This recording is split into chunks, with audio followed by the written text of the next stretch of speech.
చేతిలో సామాజిక అస్త్రం నెంబర్ వన్ నెంబర్ వన్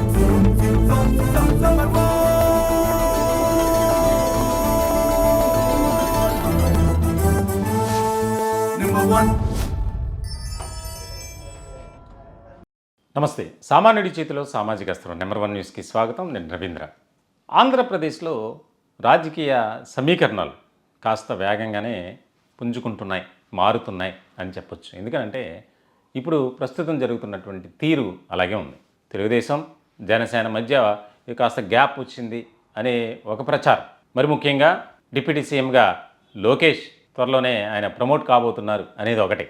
ఇదంతా పవన్ కళ్యాణ్కు చెక్కు పెట్టడం కోసమే అనేది మరొక చర్చ.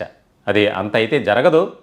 రాజకీయ వర్గాల్లో వినిపిస్తున్నటువంటి, అలాగే పొలిటికల్ సర్కిల్లో బాగా నడుస్తున్నటువంటి చర్చ. అంటే ఇతర మీడియా సంస్థలు వచ్చినటువంటి కథనాలను బేస్ చేసుకొని ఈ రకమైనటువంటి ప్రచారం ఒకటి సాగిస్తున్నారు. ఇటువంటి తరుణంలో రాష్ట్రంలో భారతీయ జనతా పార్టీ పరిస్థితి ఏంటి, ఎందుకు ఇంత దారుణంగా దయనీయంగా మారింది అనే దానిపై ఫోకస్ పెట్టారట బీజేపీ పెద్దలు. దీనికి సంబంధించి ఒక్కొక్కరికి క్లాస్ కూడా తీసుకున్నారు. ప్రధాని మోదీ అనేది కూడా ఒక మాటగా వినిపిస్తుంది. ముఖ్యంగా గత ఎన్నికలతో పోల్చుకుంటే ఈసారి భారతీయ జనతా పార్టీకి కొంత మెరుగైనటువంటి ఫలితాలు వచ్చాయనే చెప్పాలి. మరి అటువంటి పరిస్థితుల్లో రాష్ట్రంలో ప్రభుత్వాన్ని ఏర్పాటు చేయడంలో భారతీయ జనతా పార్టీ పాత్ర కూడా ఉంది. ఎందుకనంటే 3 పార్టీల కలయిక: తెలుగుదేశం పార్టీ, జనసేన, భారతీయ జనతా పార్టీ. ఇప్పుడు కనీసం ఏ అంశానికి సంబంధించి కూడా యాక్టివ్గా లేదు బీజేపీ. అసలు క్యాడర్ ఏం చేస్తుంది? ఇంతమంది సీనియర్ నాయకులు ఉండి పార్టీని పటిష్టం చేయడానికి, బలోపేతం చేయడానికి ఎందుకు ముందుకు రావట్లేదు అనేది ఇక్కడ ప్రధానమైనటువంటి ప్రశ్న. కామినేని శ్రీనివాస్, పురంధేశ్వరి, సీఎం రమేష్, ఇలా చాలామంది ప్రముఖులు పార్టీలో ఉన్నారు. కానీ వారు ఎక్కడా కూడా బయటికి రావట్లా, మాట్లాడట్లా. ఎందుకు అనే ప్రశ్న బాగా వినిపిస్తుంది. దీనికి సంబంధించే కొంతమంది నాయకుల మధ్య సమన్వయం కొరవడింది, ఐక్యత లేదు అనేది కూడా బాగా వినిపిస్తున్నటువంటి తరుణంలో మోదీనే డైరెక్ట్గా ఎంట్రీ ఇచ్చి మాట్లాడారు అనేది ఇప్పుడు బాగా వినిపిస్తున్నటువంటి ఒక మాట. దీనికి రకరకాల ఈక్వేషన్స్ ఉన్నాయి, మరెన్నో కాలిక్యులేషన్స్ కూడా ఉన్నాయి. వాస్తవానికి రాష్ట్రంలో భారతీయ జనతా పార్టీ అంతంత మాత్రమే.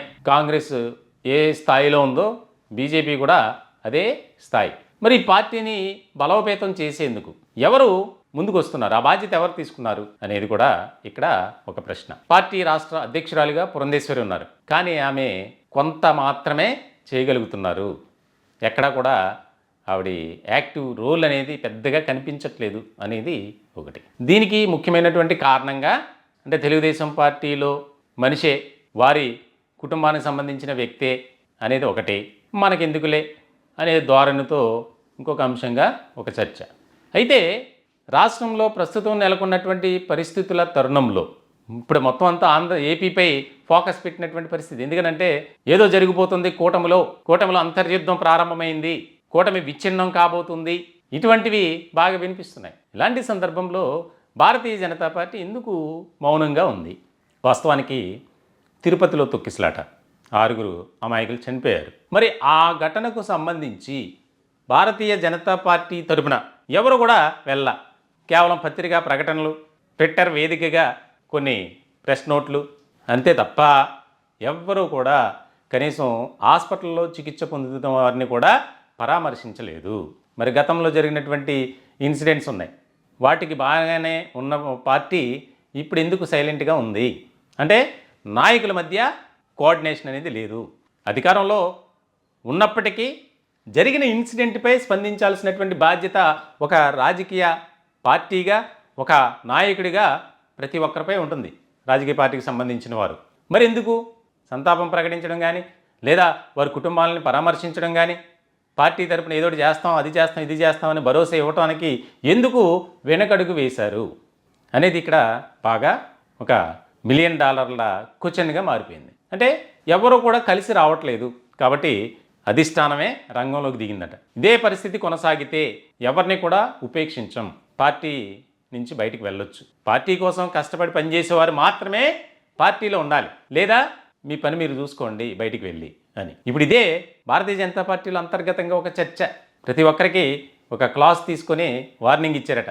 ఆ మధ్య కొంతమంది రాష్ట్రానికి సంబంధించి బీజేపీ నేతలు మోదీని కలిశారు. అప్పుడు కూడా ఇదే టాపిక్ మీద ఒక చర్చ జరిగిందట. పార్టీని బలోపేతం చేయాలి, పార్టీలో ఉన్నటువంటి కేడర్ అంతా ఐక్యంగా ఉండాలి, రాష్ట్రంలో ఒక మంచి పార్టీగా గుర్తింపు తెచ్చుకోవాలి. ఎందుకంటే భారతీయ జనతా పార్టీ ఏ స్థాయిలో ఏపీలో ఉంది, ఈశాన్య రాష్ట్రాలతో కంపేర్ చేస్తే మన తెలుగు రాష్ట్రాల్లో ఎలా ఉంది అనేది ప్రత్యేకంగా చెప్పక్కర్లా, అందరికీ తెలుసు. ఇటువంటి క్రమంలో మరి ఏ రకమైనటువంటి చేంజ్ ఓవర్, మార్పు అనేది వస్తుంది అనేది చాలా కీలకంగా చూడాల్సినటువంటి అంశం. ఈ టాపిక్పై మీ యొక్క విలువైనటువంటి అభిప్రాయాలు, సలహాలు, సూచనలు కామెంట్ రూపంలో తెలియజేయండి. దయచేసి మా ఛానల్ని సబ్స్క్రైబ్ చేసుకోండి. Thank you.